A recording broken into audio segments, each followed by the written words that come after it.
I got scammed. Now this isn't a clickbait title at all because it's 100% true story. If you've seen the unboxing that I posted a few days ago,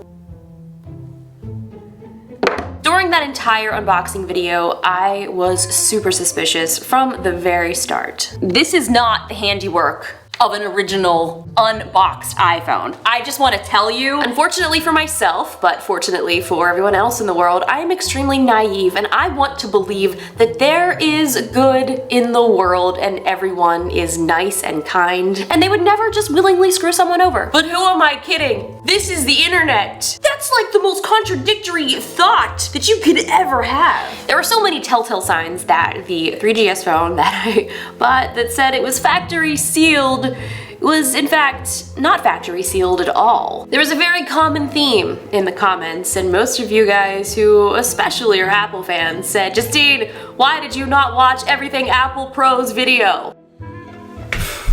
I missed that one, and I wish that I would have seen it because I probably wouldn't be here making almost the same exact video that he made. Thankfully though, I didn't spend as much money as he did on the phone. I only spent $450, and I know you're saying only, but he spent thousands. Only to find out that it was a scam. Repackaged to be sold as brand new. I should have known that it was too good to be true because I was like, wow, $450, like I think that's a pretty good deal for a perfectly factory sealed 3GS from 2009. So let's go through the top things that I found that proved that this phone was not what it said it was. Number one, the box was terribly sealed. In my feeble mind, naive heart, and wanting to think that everyone in the world is good, I was like, well maybe it's just because it's old. No, it's not because it's old, it's because somebody resealed it. My one main concern though is,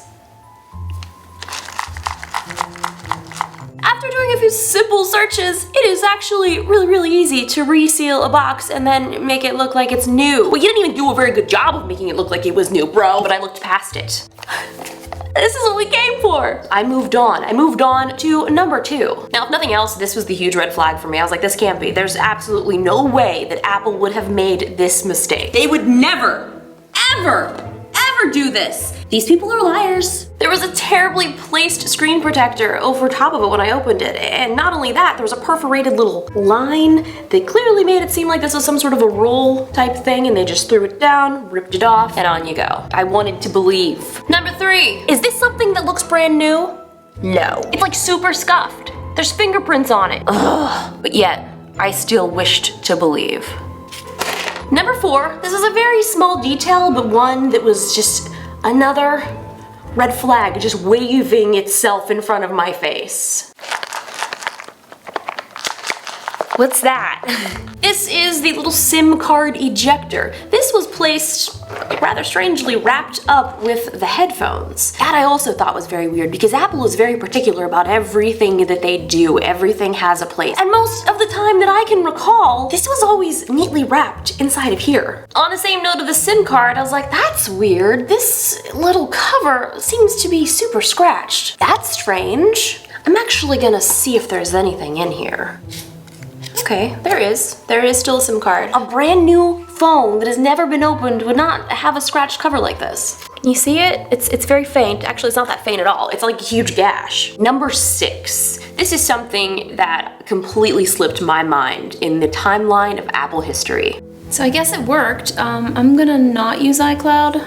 I basically can't remember what I did yesterday, so the fact that I didn't remember when iCloud was originally announced is not really a surprise to me. It may come as a surprise to you guys because I'm clearly a huge Apple fan, so this is something that I feel I should have realized. I'm so upset! This iPhone came out in June of 2009. The first mention of iCloud was not until like 2011. Flashing in front of my face is the answer. There was no iCloud in 2009. There was no iCloud until October of 2011. 2 freaking years. A huge oversight on my part, and a huge thank you to so many of you guys who actually pointed that out right away. And last but not least, the one final missing link to the puzzle piece to find out if this phone had ever been activated before is putting in the serial number or the IMEI number online, and it will tell you if your phone has been activated before. And if it hasn't been activated, it would not say valid purchase date. It would say phone wasn't activated. That's what it would say. I'm 100% being a little bit over dramatic right now. This is Justine talking. This isn't Justine. iJustine is dramatic, she's over the top, and when she gets upset about an Apple product, This is what happens. I feel like I am the real life version of Unikitty from the Lego movie. Like, that's me. Like, honestly, I just figured it out. I'm Unikitty. Guys, it gets better. Like, honestly, I wish that this was the end of my video, and you might wish it was too, but guess what? It's not. Because I would like to walk you guys through the conversations that I've been having with my eBay seller. Oh boy. So in my world of Unikitty Legoland, I was thinking, wow, you know what? I'm gonna give this guy the benefit of the doubt. He probably bought it and thinking that it was new, and then he's like, wow, I'm gonna resell it. Yeah, but I'm not so sure if that's the case at all. So in the iJustine world where everyone is perfect and kind and everyone loves each other and would never be a fraudulent scammer, I asked the guy, so hey, I was just wondering, where did you originally get this phone from? And he says, I need to read it verbatim. I bought it from one of the cell phone stores.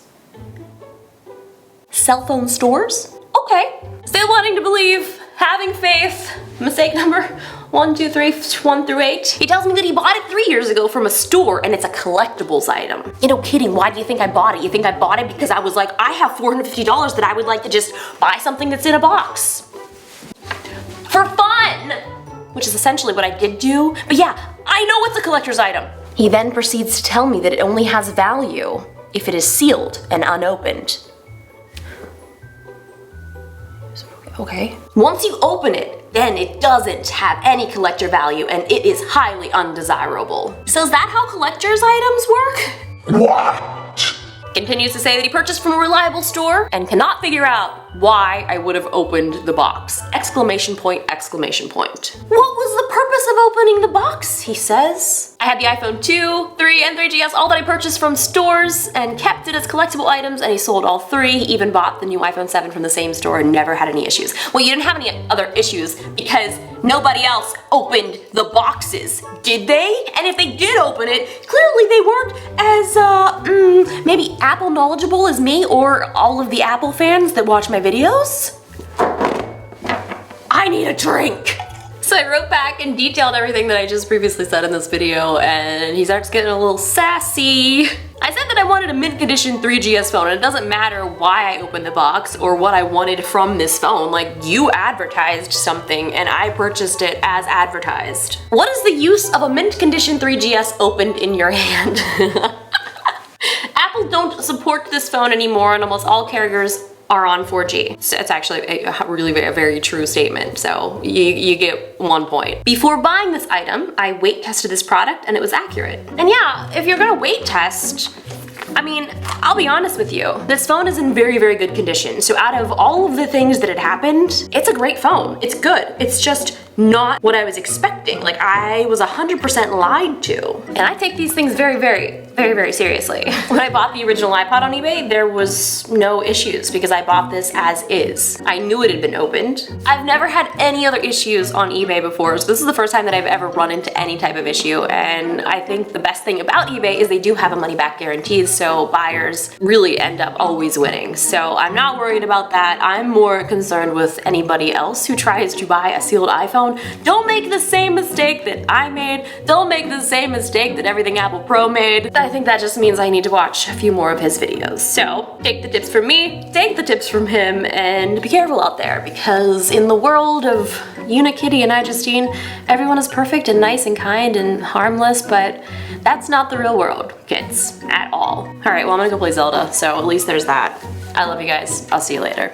Bye. This video is going to be extra special because I'm going to be importing all of these amiibo into Zelda Breath of the Wild. The Nintendo Switch is officially out, so to celebrate, I'm going to get really wild. Now, I did this yesterday, but you can only use an amiibo once per day. I kind of ruined my chances of filming this yesterday. This time, I'm going to take documentation and we're going to see